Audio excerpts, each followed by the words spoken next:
2026 թվականի հունիսի 7-ին Հայաստանի Հանրապետության ժողովուրդը քվեարկել է իրական Հայաստանի գաղափարախոսության օգտին։ Ընտրությունների այս արդյունքը պատմական է, որովհետև վերաձևակերպում է Հայաստանի Հանրապետության գործառույթային նշանակությունը։ 1990 թվականին Հայաստանի Հանրապետության անկախության հռչակման հիմքում դրված էր այն փիլիսոփայությունը, թե պետությունը մեզ հարկավոր է պատմական արդարությունը վերականգնելու եւ այս ընկալումը արտահայտվել էր Ղարաբաղյան շարժմամբ։ Իրական Հայաստանի գաղափարախոսությունը արձանագրում է, որ Հայաստանի Հանրապետության գործնական միակ նշանակությունը իր միջազգայինորեն ճանաչված 29743 քառակուսի կիլոմետր տարածքում իր քաղաքացիների համար խաղաղություն, ազատություն, անվտանգություն, բարեկեցություն ապահովելն է, քաղաքացիների երջանկության համար միջավայր, ինչպես ժամանակակից կյանքում ընդունված է ասել, էկո-համակարգ ստեղծելը, ժողովրդի ինքնությունը պահպանելը եւ զարգացնելը։ Հենց այսպիսի պետության ու տեսլականի օգտին են քվեարկել Հայաստանի Հանրապետության քաղաքացիները 2026 թվականի հունիսի 7-ին եւ այս տեսլականն է, որ անվանում ենք 4-րդ հանրապետություն։ Եվ այսպիսով կարող ենք արձանագրել, որ 4-րդ հանրապետությունը հիմնադրված է, 4-րդ հանրապետությունը իրականություն է։ Այն, որ հենց խաղաղ կյանքի պետությունն է, մեր ժողովրդի ակնկալիքը, ինձ համար ակնհայտ է դառնում 3-րդ հանրապետության պատմության հետահայաց վերլուծության։ 2021 թվականին, օրինակ, այն պայմաններում, երբ ընդդիմությունը զարգացնում էր պարտված իշխանությունը պետք է հեռանա թեզը, ժողովուրդը վստահության քվե տվեց քաղաքացիական պայմանագիր կուսակցությանը։ Մինչդեռ 1994 թվականից ի վեր պատերազմում հաղթանակի թեզով կամ որպես հաղթական առաջնորդ հանդես եկած նախկին նախագահներից որևէ մեկը ընտրություններում չի ստացել ժողովրդի վստահության մանդատը եւ ստիպված է եղել բռնազավթել իշխանությունը կեղծիքների, ուժի կիրառման եւ կամ սպանությունների ու ահաբեկումների միջոցով։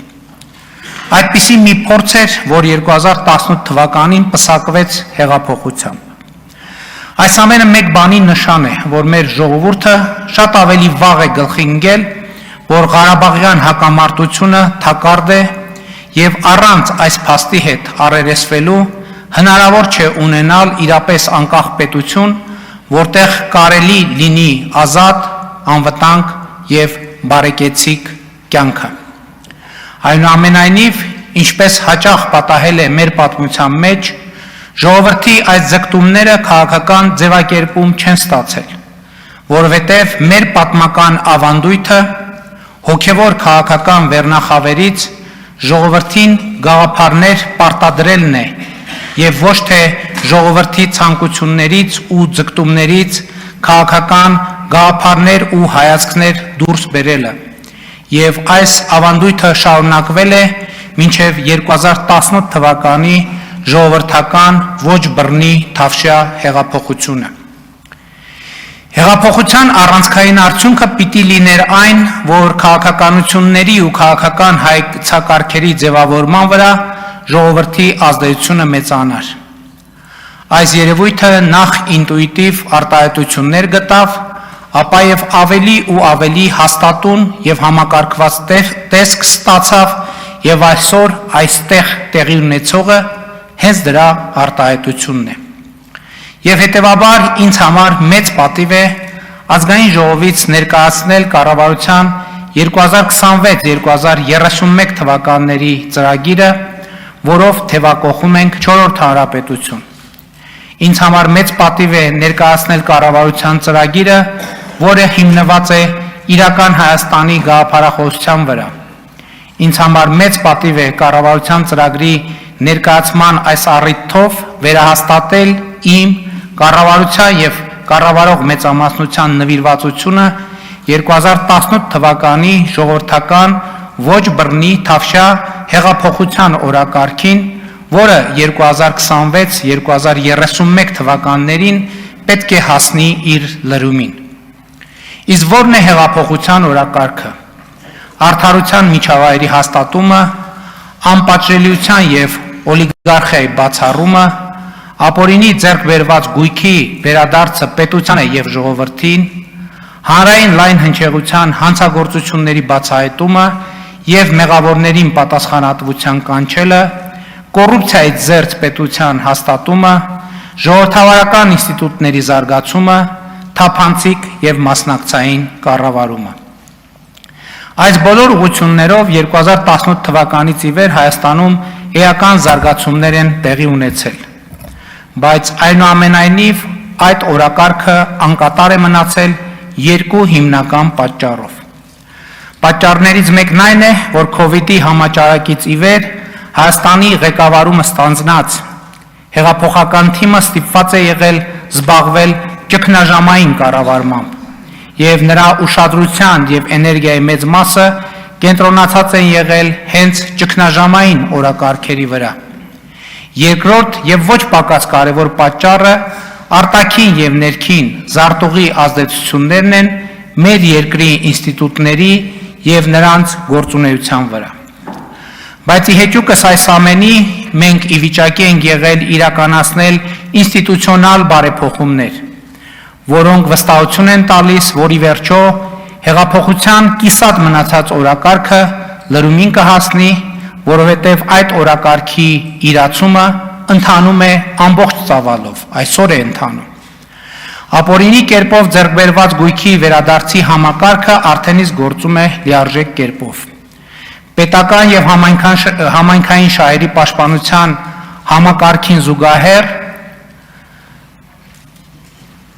և արդեն իսկ շուրջ 304 միլիարդ 182 միլիոն դրամի գույք և դրամական միջոցներ են վերադարձվել պետությանը։ Սրանից բացի Հայաստանի Հանրապետությունը մասնաբաժին ունի Զանգեզուրի պղնձամոլիբդենային կոմբինատում, Ամուլսարի նախագծում, Viva Armenia-ում։ Հազարավոր հեկտարներով հողեր, որոնք դե յուրե կամ դե ֆակտո ապօրինի կերպով սեփականաշնորհված էին, վերադարձվել են համայնքներին և կառավարությանը, այդ թվում բանակցությունների միջոցով։ Էլ չեմ ասում այն փաստի մասին, որ Հայաստանի Հանրապետության պետական բյուջեի եկամուտները 2017 թվականի համեմատ 2025 թվականի արդյունքներով ավելի քան կրկնապատկվել են, և այդ մուտքերի մեջ բացի տնտեսական աճը, էական դեր ունի ստվերի կրճատումը, որտեղ գեներացված ահռելի միջոցներ պետական բյուջեի փոխարեն հեղափոխությունից առաջ հոսում էին բոլորիս հայտնի մարդկանց գրպանները։ Կառավարության 2026-2031 թվականների գործունեության ծրագրում արձանագրված է մինչև 2031 թվականը շուրջ 2 միլիարդ դոլարի ապօրինի ծագում ունեցող գույքի պետությանը վերադարձնելու հրամայականը և այն պրոցեսները, որ տեղի են ունենում հեցի, Արարատ ցեմենտի, Ծաղկածորի ճոպանուղու շուրջ վստահություն են տալիս, որ այս խնդիրը ի վերջո կլուծվի, ընդգրկելով ապօրինի ծագում ունեցող գույքի ավելի մեծ շրջանակ։ Այս գործընթացը ի դեպ կարևոր է ոչ միայն նախորդող շրջանի կոռուպցիայի հետևանքները վերացնելու, այլև կոռուպցիայի կանխարգելման և կոռուպցիայից զերծ պետության տեսլականը իրագործելու համար։